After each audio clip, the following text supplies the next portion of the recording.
بسم اللہ الرحمن الرحیم وَأَتِمُّ الْحَجَّ وَالْعُمْرَةَ لِلَّهِ۔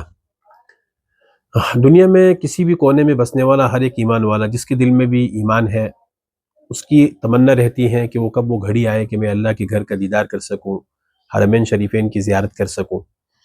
بہت مختصر سا پیغام یہ ہے کہ اللہ کے کرم اور اس کے فضل سے ہمارے خطے میں پہلے کے مقابلے میں بہتری ضرور ہے، اور لوگوں میں یہ شعور بیدار ہو رہا ہے کہ اللہ کے گھر کا سفر کرنا چاہیے، حرمین شریفین کی زیارت کے لیے جانا چاہیے۔ لیکن اگر مقابلتاً دیکھا جائے تو دوسری جگہوں کے مقابلے میں ابھی بھی ہم بہت پیچھے ہیں۔ اس لیے اللہ کے گھر کا دیدار، بیت اللہ شریف کا دیدار، نبی کریم صلی اللہ علیہ وسلم کے روضہ اقدس کا دیدار، تو اس سفر کے لیے ذہنی طور سے تیار ہو کر کے شوق اور ذوق کے ساتھ تیاری کرنی چاہیے، اور جتنا جلدی ہو سکے اللہ سے مانگتے ہوئے اسباب اور وسائل جمع کر کے جتنا جلدی ہو سکے بیت اللہ کے سفر کر لینا چاہیے۔ زندگی کا کوئی بھروسہ نہیں ہے۔ نبی کریم صلی اللہ علیہ وسلم نے اس تعلق سے بہت سارے ارشادات فرمائے ہیں۔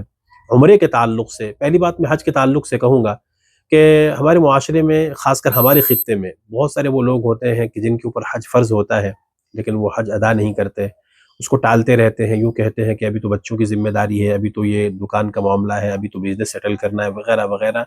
اگر آپ کے اوپر بیت اللہ کا حج فرض ہے، جو شرعی ضوابط اور قواعد کے مطابق جو اس کے لوازمات ہیں، اگر آپ پر فرض ہے اور پھر آپ حج نہیں کر رہے ہیں، تو آپ اس بات کو یاد رکھیں کہ اللہ کے نبی صلی اللہ علیہ وسلم نے فرمایا کہ جس پر حج فرض ہے اور اس کے باوجود وہ استطاعت کے باوجود بیت اللہ کا حج نہ کرے، پھر وہ یہودی مرے یا نصرانی، اس کی کوئی پرواہ نہیں۔ کتنی سخت ترین وعید ہے۔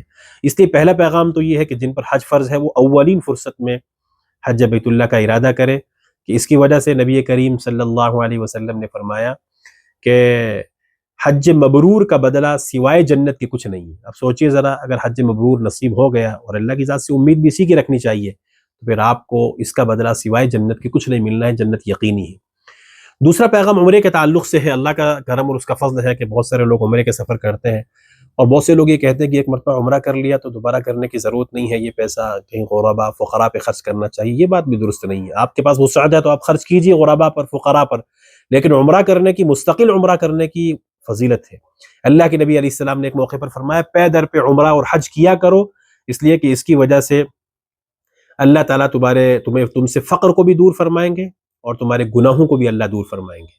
اور ایک موقع پہ نبی علیہ السلام نے فرمایا کہ ایک عمرہ اور دوسرے عمرے کے بیچ کے جو گناہ ہوتے ہیں وہ کفارہ بنتے ہیں دوسرے عمرے کی وجہ سے۔ اب جب انسان دوسرا عمرہ کرے گا نا، تو پہلے اور اس کے درمیان میں جو گناہ ہوئے ہوں گے وہ اللہ معاف کریں گے۔